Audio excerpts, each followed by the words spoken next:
لیدونکو په نن ویډیو کې به تاسې د نړۍ د هغه پورې اسراره ځایونو په اړه پوه شئ د کوم په وړاندې چې د انسان دماغ کار پرېږدي. په دغه ځایونو کې آخر داسې څه دي چې د کوم په وړاندې ساينس هم تسلیم شوی. راځئ ویډیو شروع کوو. په 5م نمبر کې د ډیویل سکیټل په امریکا کې یو دریاب شتون لري کوم ته چې برول ریور ویل کیږي. د دغه دریاب په یو حصہ کې اوبه په دوه برخو ویشل کیږي. له دغه اوبو څخه یو برخه یې مخکې حرکت کوي لیکن دوهمه برخه یې په حیرانونکي ډول ورکیږي. ډیر تیز حرکت کوونکي دا اوبه د تیږو لمن څخه په تیریدو سره له سترګو پناه کیږي. مختلف ساينس پوهان راغلل او ډیرې څیړنې یې وکړې لیکن هر څوک چې راځي په خالي لاسونو بیرته ځي. تر اوسه پورې دا نشوه معلومه چې دا اوبه اخر د ځمکې لاندې چیرې ځي.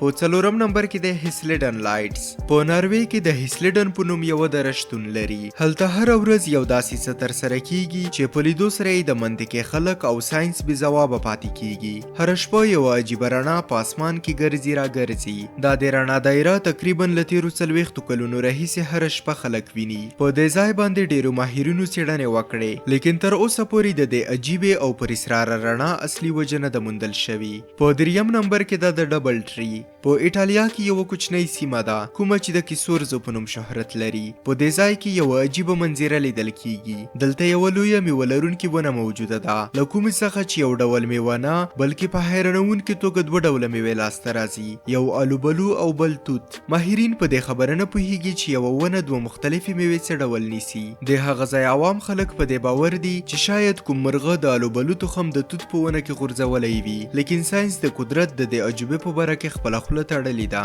په 2م نمبر کې د سلیپینګ سیټي په قزاقستان کې یو کوچنی ښار واقع دی کوم چې د کلچي په نوم پیژندل کیږي. د دې ښار اوسیدونکي په یوه عجیبه او غریبه اوبه اخته دي. کیږي څه داسې چې د دې ښار خلک په تګ ولاړه او هر حالت کې ویده کیدلی شي تر دې پورې چې له دغه ښار څخه تیریدونکي کسان د خوب کولو لپاره خپل سامان د سړک په غاړه پرېږدي. د هغه ځای خلک خپل ځانونه کمزوري او هر وخت سست احساسوي.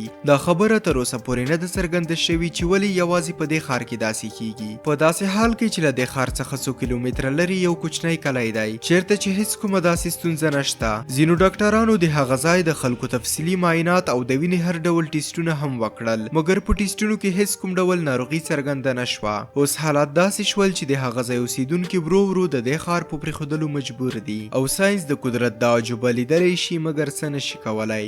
او اوس لومړي نمبر ته راځو. سرکلز اف نامیبیا په جنوبي افریقا کې د نامیبیا په صحرا کې یوه عجیبه منظره لیدل کیږي. 200 کیلومتره غځېدلی دا د شګو میدان په خپل ځان کې یو راز پټوي. په دې میدان کې په ترتیب سره وقفه په وقفه ګردې دایرې شتون لري په کومو باندې چې وښه نه زرغونیږي. د وښو شنه کیدل هیڅ خبره نه ده لیکن آخر تر شا یې څه وجه ده چې ټول د دایرو په شکل او له یو بل څخه مساوي فاصله لري. د تاریخ په اوږدو کې ډیرو ماهرینو دلته څیړنې وکړې لیکن هیڅوک یې په پوهېدو بریالي نشول. هیله ده چې د نن ویډیو لایک او له خپلو ملګرو سره یې شریکه کړئ. د نورو داسې ویډیوګانو د لیدلو لپاره د انفارمیټیو پښتون چینل ضرور سبسکرایب کړئ. په راتلونکي په زړه پورې ویډیو کې به سره وینو. تر هغې د خدای په امان.